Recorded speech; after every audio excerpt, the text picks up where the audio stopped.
All right, in the next section, the directions say to find the indicated value. So in number 2, the first thing I want you to notice is that we have a point that is at the center right here.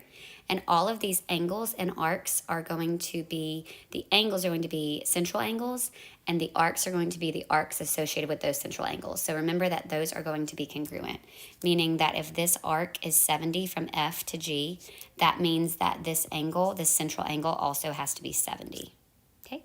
What else do we notice? We notice that we have two angles marked as congruent. So these two are marked as congruent. So something I can immediately do is add my vertical angles. And so if that is 70, then this is going to be a 70-degree central angle, which makes this a 70-degree arc. And then immediately I know that I have a diameter going on right here. And so that diameter is going to create a 180-degree angle, which means that this is going to have to be 110 degrees, which means that the arc is going to measure 110 degrees. This pink arc is also going to be 110 degrees, 110, and each of these angles is going to be 55 because they're marked as congruent. And so that whole angle would be 110, but each of those is 55. So I've already filled in anything they could ask me for now. I have all of the values in the picture that I could possibly need. So how do I find the measure of angle EDG? So that starts at point E, goes to the center at D, and then goes to G. That's this one right here. Well, how do I find that angle? Well, that angle is going to be a semicircle, which I know is going to measure 180 degrees, because E to G is a diameter, so that must be a 180-degree angle. How do I find arc IG? Well, many people were asking me last week, well, Ms. Hall, how do I know if I go from here to here for IG or if I go all the way around the circle? Because it's 2 letters, something I want you to notice is that's going to be a minor arc. 2 letters will yield a minor arc, and so that has to be the minor movement, which is less than 180 degrees, so it has to be the 110. So it's going to be a 110-degree angle. All right, how do I find F to H to E? Well, as soon as you see F to H to E, I want you to remember that that's 3 letters. That is either going to be a semicircle or a major arc. And so when you start at F, you go around to point H before you hit point E. That is going to be the sum of the 70, the 110, and the 70. You could also just do 360 minus the 110 you did not use. So that's going to be 250 degrees. That is a major arc. 250 is major. Okay. How do we find angle IDH? This is an angle, so it doesn't matter how many letters it uses. I to D to H starts at I, goes into the center at point D, and then comes out. What is that angle? That is going to be a 55-degree angle. And then how do I find arc GIF? That's 3 letters, so it should be 180 or more. G through I before it gets to F. So starting at G, going through I before it goes all the way around and stops at F. That's major. That's going to be all of the circle except for the 70. So I'm going to do 360 minus 70. So 360 minus 70 is going to leave me 290 degrees for that arc, and that is a major arc. Okay? All right, this next picture looks a little bit more complicated because it has algebraic expressions on it. But what do we notice about all 3 of these algebraic expressions? Well, when we put this yellow one, this central angle, next to this blue one, next to this pink one, all of those together make they all connect at the center. And remember, whenever you go around that circle, how many degrees do you go? It's 360 degrees around that point. So we're going to add all of these up to 360. This makes a full 360.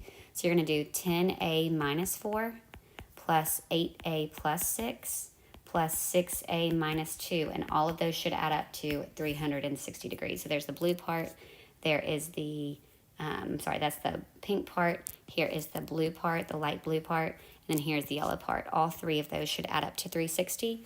And so we're going to combine our like terms. 10 plus 8a plus 6a is going to give me a total of 24a. I'm going to go ahead and put my constants together. Negative 4 plus 6 minus 2 is going to give me 0. So if 24a equals 360, how do I solve for a? Well, we're going to divide by 24 on both sides. So 360 divided by 24 is going to give me 15. So a is 15. And now they just want me to go back and find some of these arcs or find some of these angles.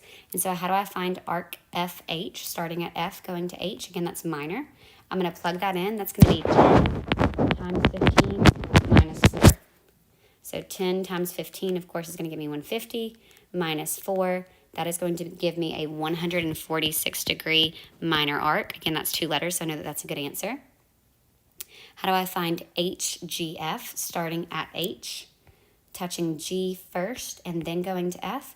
That's the major arc that is associated with that other minor arc. So that's just going to be the rest of the circle. So that's going to be 180. We're going to do 180 degrees minus what I just found the other one was, that minor arc, which is 146. I'm sorry, 360 is what I need to do there. 360, because I need it to be major. And so I have the full circle, 360, minus the yellow part, which was 146. So what is 360 minus 146? It's going to give me a major arc of 214 degrees, which is major because it measures more than 180, and that's 3 letters. All right, how do I find angle? So central angle, FEG. So starting at F, going to E, and then going to G, that is going to be the blue part. So I'm just going to plug in 15 into that blue piece. So FEG, I'm going to highlight that in blue. That is going to be that blue central angle, that light blue central angle. We are going to do 8 times 15 minus, or plus 6. 8 times 15 plus 6. So 8 times 15 is 120, plus 6 is going to give me 126 degrees for that angle, and that does make sense in regards to the picture. All right, the next set of directions for 4 through 11 say solve for the indicated values. Lines that appear to be tangent are tangent. So let's look at number 4 first. The first thing I notice is that I have this arc is marked as congruent to this arc. So arc DC is congruent to AB. Why does that matter? Because if those arcs are congruent, then the chords are going to be congruent. So we know that if the arcs are congruent, the chords are congruent. So what do I have left for the other chord for X? It's going to be a 28 unit chord as well. Okay. Number 5, what do I see happening immediately? The first thing I see is these right angles. This point is going to be at the center, and it is perpendicular to both of these chords. Well, what does that mean? If those are perpendicular to the chords, that means we've got these chords that are both 16, so those are congruent.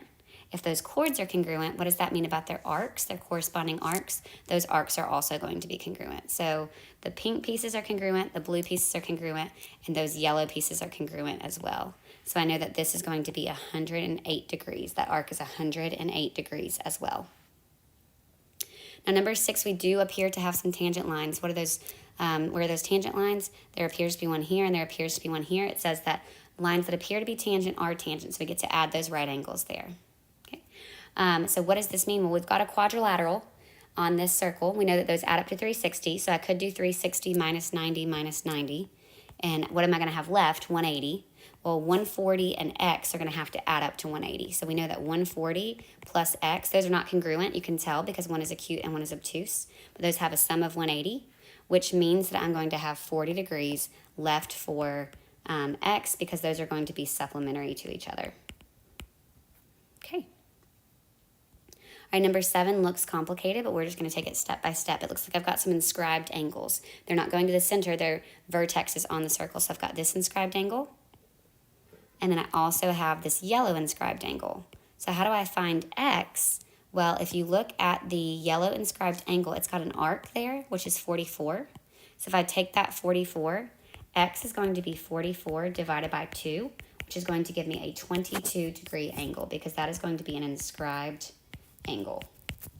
Inscribed angle. And we know that the relationship between the arc, the intercepted arc, and the inscribed angle is that the inscribed angle is exactly half of that arc. So that's going to be 22 degrees here. Got a 22 degree angle there. Now I've got a 54 degree angle, which means that this arc is going to be double. So Y is going to be 54 times 2. That is going to give me 108 degrees for this arc. 108 degrees for Y. Okay, how do I find W? Did I do that in the right spot? Yes, Y is 108 degrees. Now I need to find W, so let's go find where W is at in the picture. W is happening here. It is vertical to this one. We already know that this one is 54. We know that this one's 22. If you look at this picture, we've got a triangle, this blue triangle. We know that that adds up to 180. So I'm going to do 180 minus 54 minus 22. And when I do that, I should get 104 degrees. And those are verticals. That is also going to be W. And so that's 104 degrees. And I will start a new video for the next section.